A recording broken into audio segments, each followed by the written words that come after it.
about water and urban places. This is Ideanthro.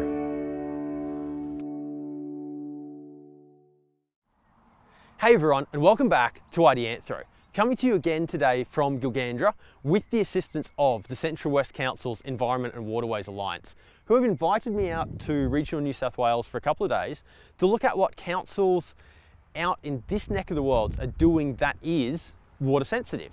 Now, in the last episode, we were at a really beautiful detention system cum wetlands that Gilgandra Council had constructed.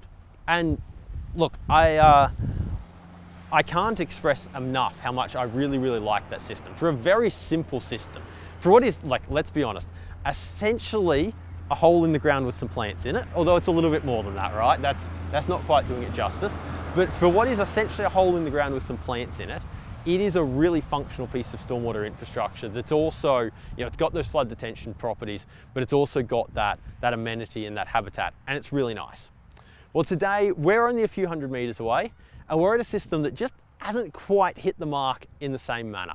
So the system we looked at in the last episode, the context for that, as we talked about, is that Gilgandra as a town's really flat.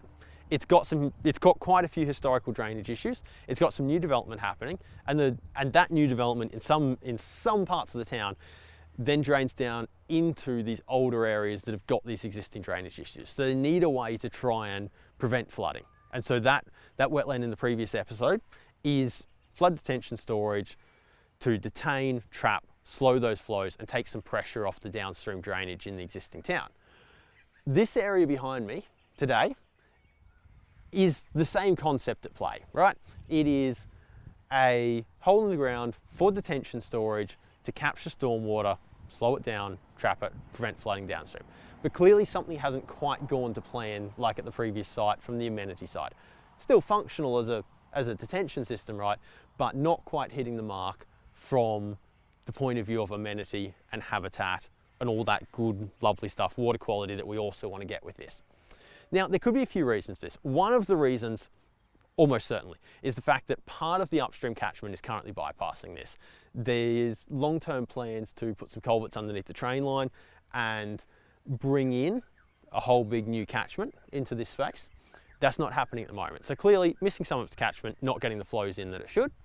It's also possible that there might be some kind of funny geological thing going on here that's stopping it from holding water. The other site was able to hold on to water, no worries. This site, maybe there's extra infiltration, not sure, but it's staying dry. And remember that it rained only, 3 days ago here, and there's not a lot of water. And it was a couple of inches of rain. It was like 50 mils of rain.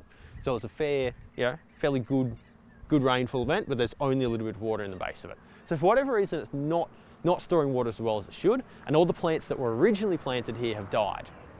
But what this reminds me of is that, look, when we're trying to implement a water sensitive city, and particularly when we're still trying some of these ideas out for the first few times, because this council, they've got a few little wetlands around the place, some really beautiful ones like that, the one in the previous episode. But when we're trying this out for the first few times, not everything's going to go to plan. Stuff's going to go wrong occasionally. And what will really define us and define our efforts in this is then how we respond to those challenges, right? How we respond not only to the stuff that goes well, but to the stuff that hasn't gone as well and deal with it. And this makes me think, look, okay, long term in the future, the bigger external catchment needs to get connected in here. And when that happens, perhaps it will retain a lot more water than it currently does, and perhaps it will just be able to function like a wetland. It could be replanted, sweet, no worries, it might function. But if it doesn't, then we've still got good choices here, and those choices will define us. We've talked about this previously on Ideanthro, right? It's about looking around at the surrounding natural environment and looking at, okay, given the hydrology that we've got, so if we connect in that upstream catchment and this system is then much wetter than it currently is, and there's indications that it will be.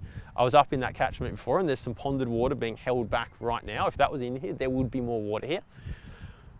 But it's about looking around. Once that catchment is connected in here, it's about looking at, okay, what's the hydrologic regime that we've got? What are the soil types that we've got? And then going, okay, in the surrounding natural bushland, which really isn't that far away, what is the planting pallet that's most similar to that? So once that catchment gets connected in, if it is much wetter in here, then it's about looking around and going, okay, what planting pallet's going to work? In fact, we've got the other constructed wetland cum detention system only a few hundred meters away. That's the immediate place to start for a planting pallet, and that won't be a problem. But you know what? If this system does stay dry, it's not the end of the world, because the dry system like this functions just perfectly and beautifully for detention. Then really the question is, how do we get a planting pallet that's more attractive than it currently is? Because it's on the main road into town from Dubbo. It's in a pretty prominent position. How can we make this more attractive? And it would be a way to look around at the dry land, the terrestrial bushland around here and go, okay, let's find a planting pallet that's got a similar dry hydrology to what this place is going to experience. Maybe it's going to get very wet every now and again, but predominantly quite dry. Let's look around, let's find the species locally that work, and let's replicate that in here. And it's by making those decisions and how we respond to the challenge that we've got in here right now that will define our efforts as to making water-sensitive urban design work. And so I think this is a great example here at Gilgandra, because we've got that, like, we know it can work only a couple of hundred meters away with that wetland, but it's then when we get these challenges here, how do we deal with it? How do we respond to those challenges? And I like it. I look forward to coming back here in the future and seeing what this site looks like. I have every hope that in the future this site might look like a wetland like the other site, might look like a nice bit of bushland.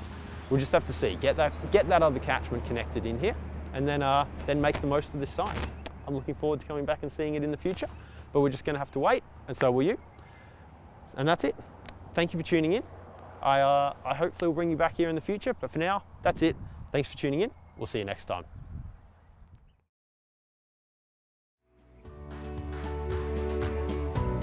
Before you go, our best episodes come from your questions. This knowledge base, these discussions that are Ideanthro improve with your contribution. So if there's a topic, an idea, a concept that you would like us to explore, come and ask us. You know where to find us. www.ideanthro.com/contact. You can find us on Facebook, YouTube, LinkedIn, and that place you get your good podcasts from. You know where to find us. We look forward to hearing from you. We'll see you soon.